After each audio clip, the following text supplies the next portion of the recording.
Merci pour cette invitation, merci infiniment. Le topo d'avant, que vous venez d'avoir, le pitch, se rejoint exactement ce que l'on fait en humaine, ce qu'on appelle les PRO, les Patient Reported Outcome. Vous allez voir, c'est devenu un standard en humaine. Alors évidemment, je ne vais pas vous faire l'affront de faire la liste des définitions autour de la e-santé, mais simplement aller vers un domaine qui explose en humaine, qui est la télémédecine et la télésurveillance notamment, et puis voir que le marché est un peu grand, trop grand même, avec près de 400 000 solutions disponibles en e-santé en humaine. Bien sûr, toutes n'ont pas des niveaux de preuve suffisants pour être déployées, ni même de modèle économique.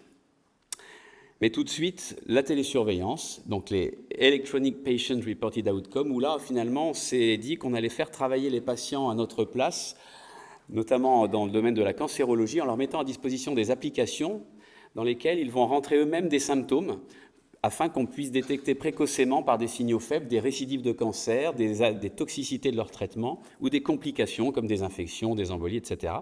Donc des symptômes exactement comme ce qui vient de vous être présenté avec les cétacés, sauf que là c'est l'humain qui répond plus lui-même, bien sûr, ou avec des objets connectés. Et les informations sont transmises à l'équipe soignante et filtrées par des algorithmes qui vont générer une alerte si certains éléments sont, on va dire, pertinents. Et puis l'équipe soignante va prendre contact avec le patient de façon anticipée pour réaliser une imagerie ou un bilan sanguin ou une consultation anticipée.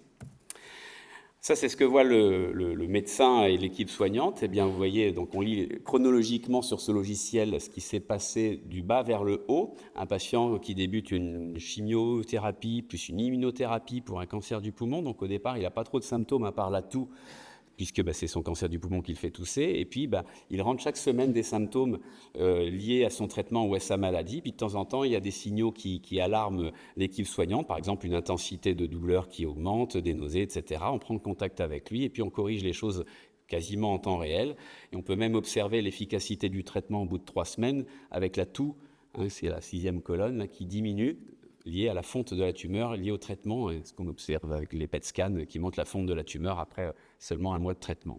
Donc on peut suivre l'efficacité des traitements aussi. Et on peut aussi détecter des récidives. Ce patient toujours remplissait chaque semaine sa dizaine de symptômes pendant son immunothérapie, puis à un moment, dans le texte libre, il peut ajouter tout ce qu'il veut, et là il met qu'il a eu quelques difficultés à prononcer certains mots, donc en gros une dysphasie, qui génère une alerte, qui génère une IRM rapidement, et on voit une métastase qui apparaît, qui a été traitée à J3 par chirurgie, alors que le patient aurait tout à fait pu attendre 3-4 semaines, comme ils font tous, les patients, ils attendent que les symptômes soient bien persistants, bien intenses avant de consulter, et ils n'aiment pas alarmer leur médecin en plus, donc du coup on en arrive un petit peu tard parfois. Là, ce n'est pas le cas. On avait fait une étude avec une application qu'on avait développée, qui s'appelait Sentinelle. Cette application, on l'a utilisée dans le suivi des patients avec un cancer du poumon pour détecter des rechutes dès les premiers symptômes. Donc, étude randomisée, tirage au sort, un bras de patient sans application, suivi classique, un scanner tous les 2 à 6 mois pour détecter des rechutes, et puis un bras avec l'application hebdomadaire, usage de cette application qu'on vient de voir, et puis des signaux faibles qui génèrent une alerte et un scanner en cas de suspicion de récidive. Et on avait montré dans cette étude, dont le critère d'évaluation principal était la survie globale, qu'on améliorait la survie globale de 20% à 1 an avec l'usage de cet outil. Donc ça fait que cet outil a été le premier remboursé en Europe, la première appli en humaine remboursée en Europe, quel que soit le domaine. Et d'autres études ont confirmé ces résultats, avec celle-ci qui montrait aussi qu'on contrôlait mieux les symptômes liés au traitement de chimiothérapie, d'immunothérapie, mais c'est aussi valable avec tous les traitements avec des effets secondaires. Une qualité de vie qui était meilleure, ça ne marche pas qu'avec les dauphins, les PRO, ça marche aussi avec les hommes, vous voyez. Les patients sont plutôt contents en général, trouvent que c'est facile à utiliser, ils recommanderaient ce genre d'outils pour d'autres patients, puis surtout il y a un élément majeur, c'est qu'ils se sentent hyper bien suivis, ce qui n'est pas le cas lorsqu'on n'a pas ce type d'outil, qu'on est dans la nature pendant 2-3 mois entre 2 consultations avec le cancérologue. Là, les patients sont contents parce qu'ils ont l'impression d'avoir le service au bout de la main. Ce n'est pas pour ça qu'ils abusent, mais en tout cas ça les rassure énormément. 10 études randomisées ont été faites à travers le monde sur l'usage de la télésurveillance en cancérologie. Quasiment toutes sont positives, que ce soit en cours de traitement ou en phase de surveillance. La dernière colonne est la plus importante. Les bénéfices observés sont quasiment à chaque fois la qualité de vie des patients, la réduction des symptômes, la réduction même d'hospitalisation liée à des toxicités ou des complications. Dès qu'on gère les symptômes, les anomalies tôt, on évite des formes graves, tout simplement. Et puis même une amélioration de la dose-intensité des traitements, puisque les patients prennent les traitements anticancéreux plus longtemps, puisqu'on gère mieux leurs effets secondaires. On a même écrit, il y a 1 an et demi, les premières recommandations mondiales en e-santé, en médecine. C'était les recommandations de la Société européenne d'oncologie qui indiquaient que la télésurveillance devait être obligatoire, et elle l'est maintenant, pour tous les patients avec un cancer, a fortiori s'ils sont en cours de traitement, quel que soit le type de traitement, hormonothérapie, chimiothérapie, ils doivent avoir une appli de télésurveillance. Ça peut même être utilisé en post-thérapeutique ou en situation de soins palliatifs. Ce type d'outil commence à se déployer, et il y en a même déjà un remboursé en diabétologie et plusieurs en cardiologie, notamment dans le suivi de l'insuffisance cardiaque, qui ont montré des bénéfices en survie, et puis les maladies auto-immunes, que ce soit les maladies intestinales, type Crohn, etc., ou les maladies psychiatriques ou infectiologiques, sauront aussi bénéficier de ce type d'outil.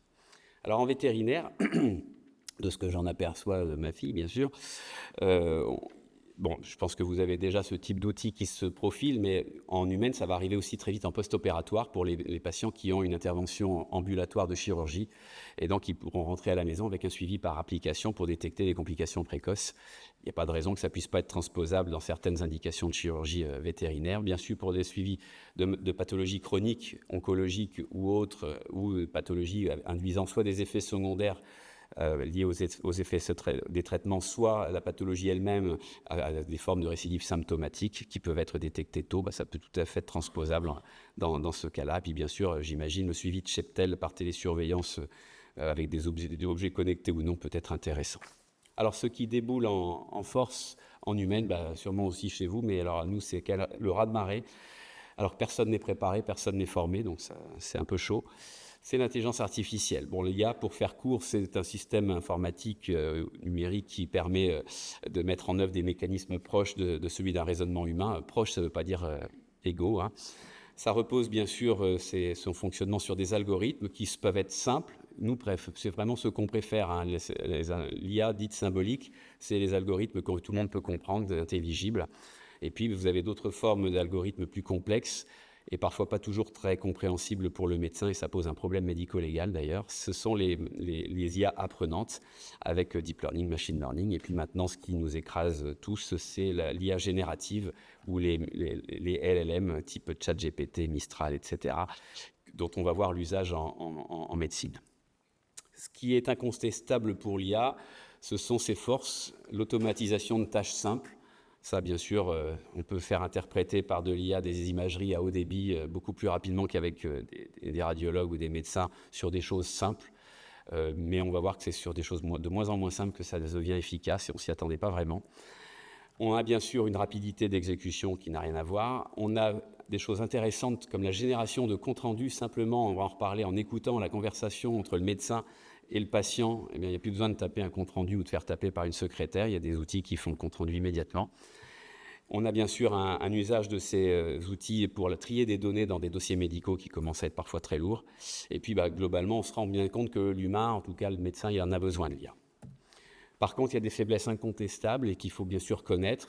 La première, c'est les données qui sont utilisées pour générer les algorithmes. La qualité et leur mise à jour n'est pas nécessairement optimale, et ça pose problème. Si les données sont fausses, les algorithmes sont faux.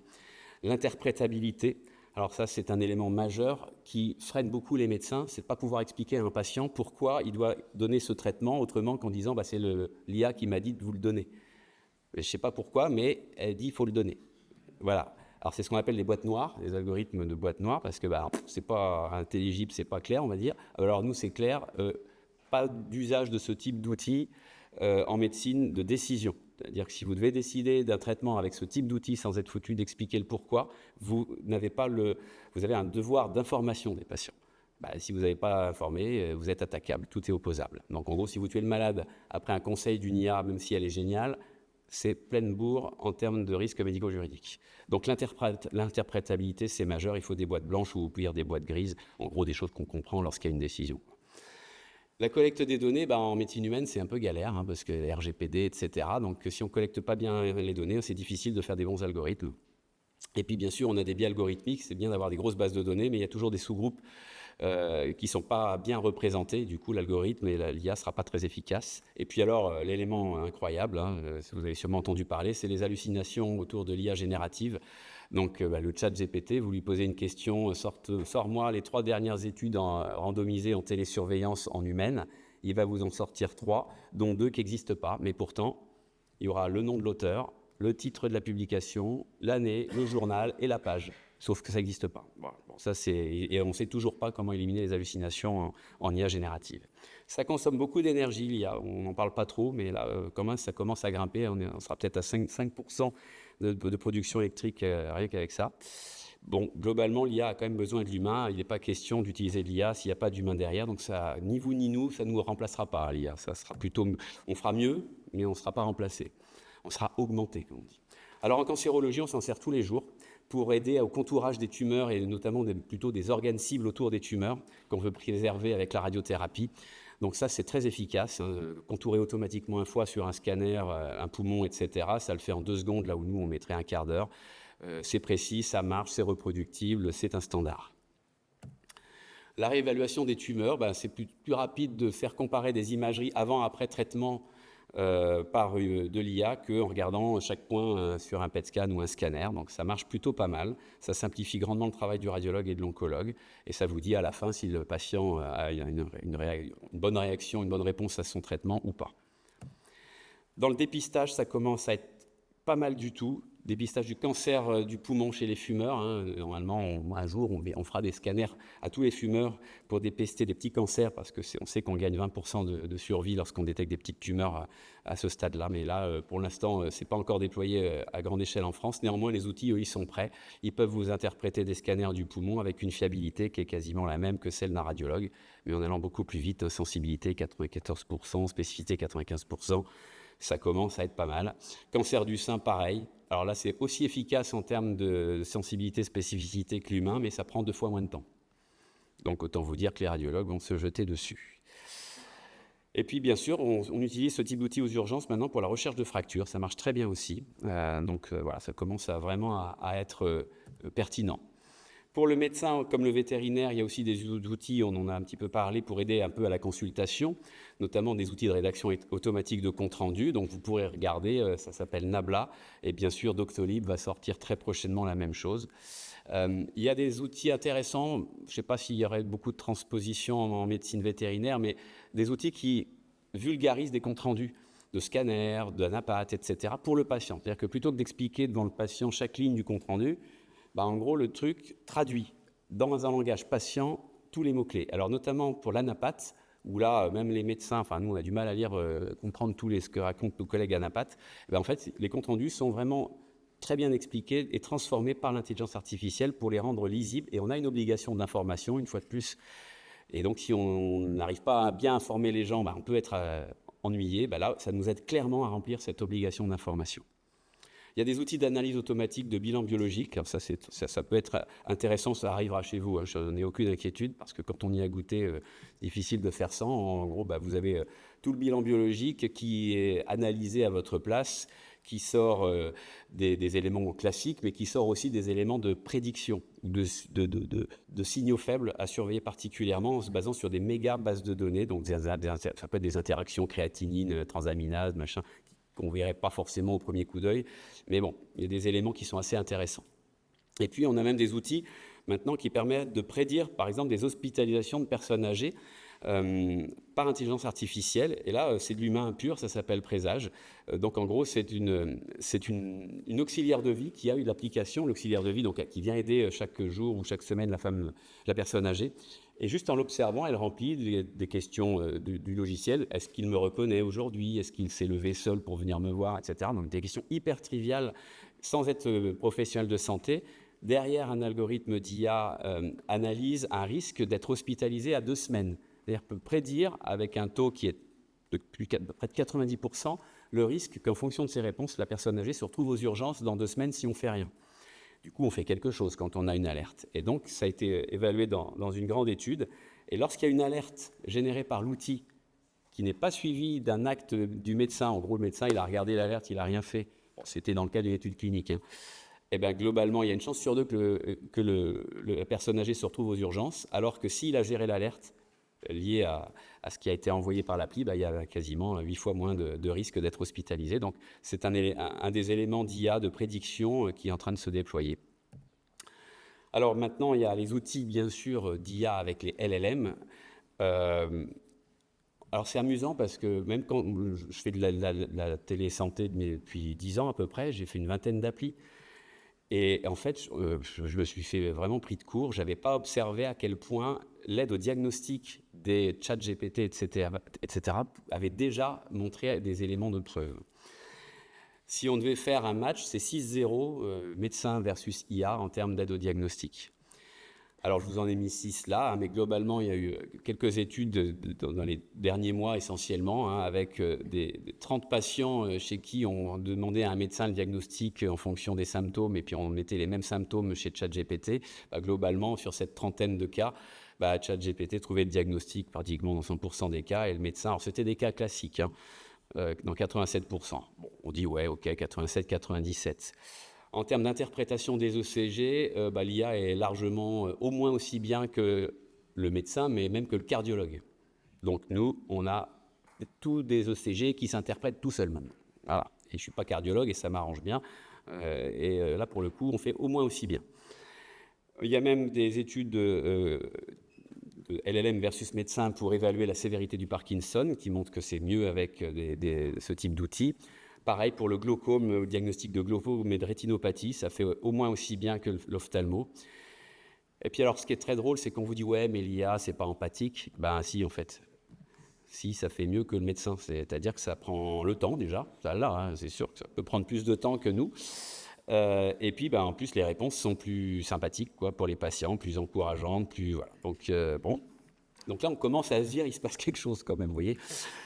Et puis là, après, on rentre dans le dur avec des évaluations de l'efficacité diagnostique. Alors cette fois, large spectre, on prend plusieurs spécialités, la cardio, la neuro, des pathologies un petit peu cognées, difficiles à diagnostiquer. Puis là, on fait la comparaison. Vous voyez le diagramme de droite, c'est Google AMI, donc c'est le LLM de Google, qui fait mieux à chaque fois, en fait, globalement, que les médecins experts. Et puis là, ce qui est sorti il y a quelques jours, c'est Gemini, qui a absolument dégommé tout, puisqu'on a une application, un outil en fait qui a une capacité de raisonnement multimodal et à contexte long. Alors ça vous parle peut-être pas, mais globalement, ça peut analyser du son, de l'image, des vidéos, du texte évidemment, et ça vous extrait ce qui vous intéresse. Un exemple tout bête, vous lui projetez une vidéo d'une chirurgie, il va vous dire à quel moment de la vidéo il y a le clamp sur la veine cave ou le machin. Parce qu'il analyse toutes les images. Donc pour apprendre, c'est pas mal. Ça a surpassé Gemini ChatGPT sur des cas où déjà ChatGPT faisait pas mal sur des cas compliqués, 87% versus 65% sur des cas un peu complexes. Et là, Gemini, ça va sortir, ça va être publié dans quelques jours, montre 91% d'efficacité sur des cas hyper complexes de médecine, qui sont ceux qu'on a dans le New England Journal of Medicine, donc la revue à Impact Factor 200. Pour vous donner un ordre d'idée des Impact Factors en médecine, on peut aller à 200. Ce qui ne veut pas dire grand-chose, mais bon. Mais 91% de bons cas. Et alors, il y a bien sûr un cas intéressant d'une personne qui a fait, on en aura plein, mais qui a fait à peu près 30 médecins experts pour une douleur à la jambe pendant 10 ans. Et puis, en 2023, elle a rentré ses symptômes dans le ChatGPT qui a suggéré une pathologie qui a été confirmée par un médecin. Voilà, donc un truc rarissime, mais voilà. Donc là, autant vous dire que c'est difficile de faire sans. Alors ça, c'est le côté, on va dire, diagnostic et aide. Et puis, on termine avec, bien sûr, les thérapies digitales. Alors les thérapies digitales, nous, on n'en a pas 50 en médecine. On en a une principalement, c'est les casques de réalité virtuelle, notamment à visée antalgique. On utilise ça à la place du protoxyde d'azote. Vous l'utilisez aussi, je crois bien, pour des analgésies courtes, des biopsies, des choses comme ça, des chirurgies légères. Et il n'y a pas d'effet secondaire, évidemment, avec le casque. Et il y a eu une étude randomisée qui a montré la supériorité en termes de bénéfices effets secondaires du casque par rapport au protoxyde d'azote. Donc c'est en train de se déployer gentiment. Et bien sûr, chez l'animal, pourquoi pas. Ça, c'est une vache turque qui faisait pas assez de lait, en fait, on lui fait passer des beaux paysages, parce que vous voyez, le ciel, il est un peu gris, en fait, ça doit être une région où il fait pas très beau, et en fait, juste en lui faisant des paysages avec un peu de lumière, elle a plus de lait, apparemment. Alors, les outils connectés, honnêtement, les outils connectés en médecine humaine, on n'aime pas trop, même si ça fleurit. En pratique, les patients ne les utilisent pas parce qu'ils se lassent au bout d'1 mois, en général, d'utiliser une montre connectée, etc. Bon, c'est pas que l'offre manque, mais c'est plutôt la demande qui manque. Globalement, ça commence à être intéressant en termes de niveau de preuve et en termes de précision de la mesure, puisqu'au niveau de preuve. Au niveau de précision des mesures, on commence à être pas mal en termes de pouls, tension, température, saturation, etc. Les montres commencent à être assez sympathiques en termes de détection de la fibrillation auriculaire. C'est vrai que c'est pas très spécifique, mais c'est assez sensible. En termes de mesure de glycémie, là, ça commence à être pas mal du tout. Vous voyez le patch de Roche là, avec la mesure de la glycémie en temps réel. Il y a de plus en plus de diabétiques qui ont ça, c'est vraiment top. On a même des dispositifs maintenant qui permettent, dans une chambre de patient, d'interpréter le bruit qu'il y a dans la chambre et d'alerter l'infirmière en disant « tiens, là, il vomit » ou « là, il a mal » ou « là, il est perdu », etc. Donc ça peut être... J'imaginais ça dans vos salles d'hospitalisation des animaux où, en fonction du cri du chat ou du chien, vous savez s'il ne respire pas bien, etc. Bon, en tout cas, nous, ça évite de se déplacer juste pour rien, souvent, lorsqu'il y a une petite sonnette du patient. Alors, pour conclure, globalement, nous, vous avez compris, la télésurveillance, c'est le Graal de la e-santé. C'est remboursé par la Sécu. Il y a 2 applications remboursées par la Sécurité sociale. Et les établissements de santé, donc les professionnels de santé, sont payés pour utiliser ça. C'est-à-dire qu'à chaque fois que vous mettez un patient en télésurveillance en cancéro, vous recevez 300 € pour l'année, et par patient. Donc, ça incite beaucoup les établissements, forcément. L'intelligence artificielle, on l'a vu, nous, c'est plutôt la radiologie, l'aide au diagnostic, les thérapies digitales, réalité virtuelle, outils connectés, peut-être qu'il y a des colliers connectés pour les chiens, je pense, ou les chats, qui commencent à apparaître. Bon, je n'ai pas évidemment le retour là-dessus. En tout cas, la règle, quand on est médecin comme vétérinaire, c'est de privilégier ce qui est fiable, efficace sur le plan clinique, parce que s'il n'y a pas de preuve de l'efficacité, ça ne sert à rien de perdre son temps, et qui vous fait gagner du temps. Et nous, le modèle économique de la santé numérique, il est basé uniquement là-dessus, c'est-à-dire qu'il y a 80% des boîtes qui font de la santé numérique qui s'écrouleront dans l'année parce qu'elles n'ont pas de marché. Et pourquoi elles n'ont pas de marché? Soit parce qu'elles ne sont pas efficaces, elles n'ont pas fait d'études cliniques montrant leurs preuves, soit parce que personne ne veut acheter leur logiciel parce que ça ne rapporte pas d'argent ou ça ne fait pas gagner de temps. Donc ça, c'est un élément à connaître. Quiconque veut se lancer dans une application, le développement d'une app avec une super idée, la première question à se poser, avant c'était... Qu'est-ce que je veux améliorer sur le plan médical ou vétérinaire? Non, la première question, c'est business model. Qui paye? Parce qu'on a tous des très bonnes idées. Tiens, il faudrait faire une appli pour ci ou pour ça. Qui paye? Et là, ça se complique. Et puis, évidemment, bien se former avec le numérique. Et je pense que vous avez largement ce qu'il vous faut en vétérinaire avec votre board de vétérinaires experts. Voilà. Si vous avez des questions.